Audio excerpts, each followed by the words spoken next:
Pourquoi Ansu Fati ne joue pas depuis qu'il est revenu des blessures? C'est la question que beaucoup de supporters des Barça se posent aujourd'hui parce que mine de rien, Ansu Fati il est revenu des blessures, ça fait déjà un temps. On nous avait dit qu'Ansu Fati devrait être disponible face à Girona. Finalement, il n'a même pas été convoqué en disant que Ansu Fati n'est pas encore à 100%. Finalement, contre Monaco, il a été convoqué, mais il n'a même pas entré en cours de jeu. On se disait que oui, c'est parce que le match a été très compliqué. Monaco à l'extérieur avec un carton rouge. On se disait quand même que oui, ça passe. Mais face à Villarreal, un match quand même qu'on a mené 5-1, finalement Ansu Fati n'a même pas goûté ne serait-ce qu'une seule minute. Donc là, on commence à se poser des questions.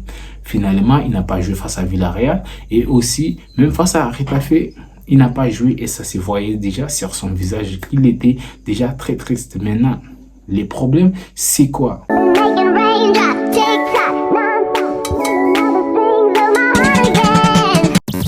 J'espère que vous vous portez très bien. Vous êtes sur la chaîne Soccer Time avec Adams. Aujourd'hui, vidéo sur notre pépite Ansu Fati.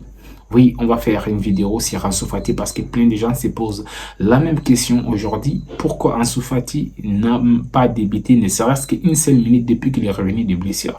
C'est la question que beaucoup de supporters des Barça se posent aujourd'hui. Comme je vous ai dit dans l'intro, ça fait déjà 4 matchs qu'Ansu Fati devrait déjà débuter.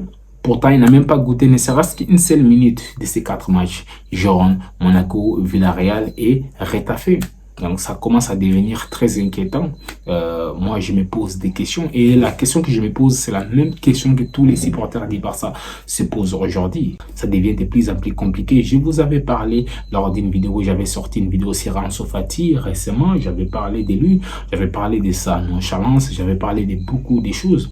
À ce moment, il était blessé. J'avais parlé de lui, de la manière que De Zerbi a voulu lui traiter à Brighton et de la manière que finalement De Zerbi lui a traité à Brighton. J'avais parlé de tout ça dans une de mes vidéos. J'ai quand même oublié dans quelle vidéo. Sinon, j'allais vous mettre la vidéo dans ma description. Mais Ansu Fati, je pense qu'il a quand même un problème. En fait, il a un problème vu qu'Hansi Flick, c'est quand même un coach qui adore les enfants. C'est quand même un coach qui montre de l'affection à ses joueurs.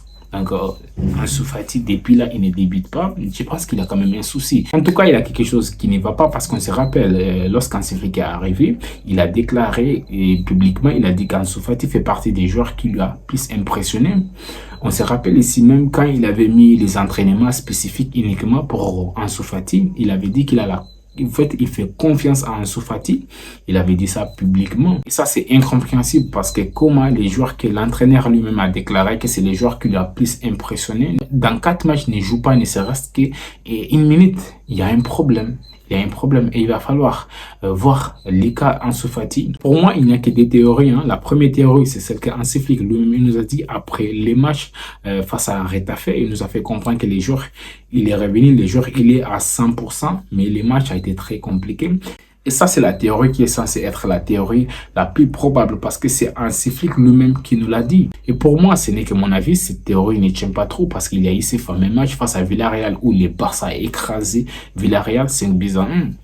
Donc bien sûr, au début du match, ça a été un peu compliqué. Il y a eu des occasions, ça partait dans tous les sens. Mais au finish, les Barça s'est imposé quand même 5-1. Dans ces matchs, ils pouvaient jouer ne serait-ce que 5 minutes. Pourquoi il n'est pas joué ne serait-ce que 5 minutes dans ces matchs? Pour Retafe, je peux comprendre que oui, peut-être ça a été difficile, mais quand même, Ferran Torres a joué. Et même pour Monaco, je peux comprendre, ça a été très compliqué là, je n'ai pas besoin de vous décrire. Mais quand même, face à Villarreal, il pouvait jouer ne serait-ce que 5 minutes quand même. Et pour moi, il y a une autre théorie, c'est peut-être qu'Ansu Fati aussi ne se donne pas à fond aux entraînements. Il n'aimait pas autant d'intensité aux entraînements qu'il les faisait en pré-saison, avant qu'il se blesse. Parce qu'Hansi Flick a été impressionné par Ansu Fati aux entraînements avant qu'il se blesse. Peut-être qu'Ansu Fati, depuis qu'il s'est blessé, il a peur aussi de faire les mêmes efforts qu'il faisait au début de la saison avant qu'il se blesse. Donc, par peur de se blesser, il va se dire que oui, si je me donne à fond, je vais me blesser.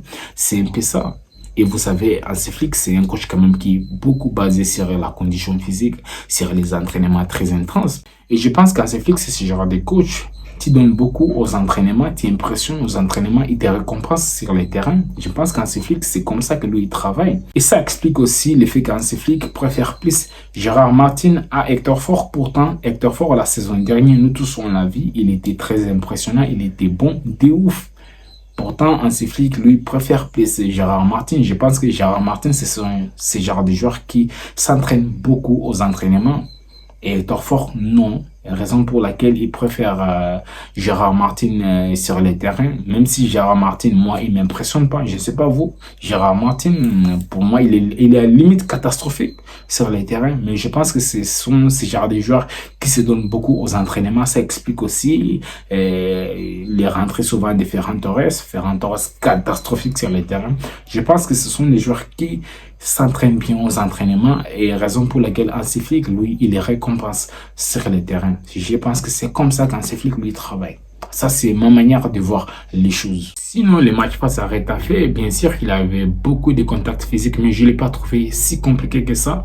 Je pense qu'à la place de Ferran Torres, qui était quand même catastrophique dans ces matchs, Ansu Fati pouvait nous faire du bien. S'il est autant impressionnant aux entraînements, quand même, il pouvait nous faire du bien parce qu'Ansu Fati, quand même, en forme, et il est 10 000 fois mieux que Ferran Torres.